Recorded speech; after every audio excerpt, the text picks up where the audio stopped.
I'd like to look how our first reading from Ecclesiastes and our gospel almost seem to go hand in hand. Because the first reading tells us how there is a time for everything. And I guess based on the time we are in, namely our situation and circumstance, accordingly will be our conclusion who Jesus really is. When everything seems to be going well for us, when we are absolutely successful, when we are happy, when we are joyful, when we are laughing, when life seems to be going great for us, Jesus perhaps may be our best friend at that point of time.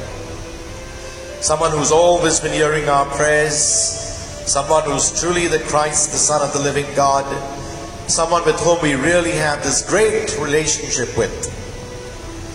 But then our first reading also tells us about times when we go through pain, through difficulties, through sufferings, perhaps through bad news, through crisis moments in our lives.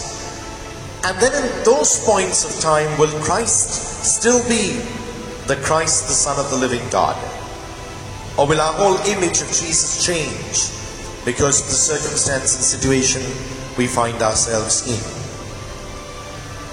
If you see the Jews in Jesus' time, they were not really ready to accept Jesus as the Messiah, because they were looking for more of a political figure to come and overthrow the Roman rule. And therefore there was a mixed reaction in the crowd.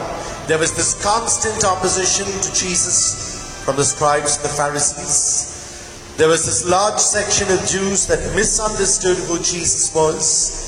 There was some section of the Jews who considered him to be only a carpenter's son, and therefore what good can come from Nazareth? There were others who even thought he was the devil or the prince of devils. And there were a few who understood who Jesus was, who kept following him because his teaching, his preaching had a tremendous impact on them.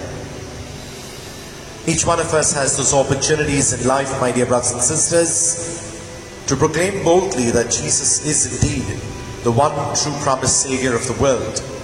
Each of us is constantly being invited by the Lord to enter into that deep personal and intimate relationship with Him. Each one of us is being invited to have a faith that will be unshakable, no matter what the circumstance or situation we find ourselves in.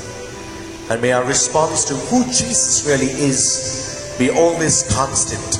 Indeed, the Christ, the Son of the living God.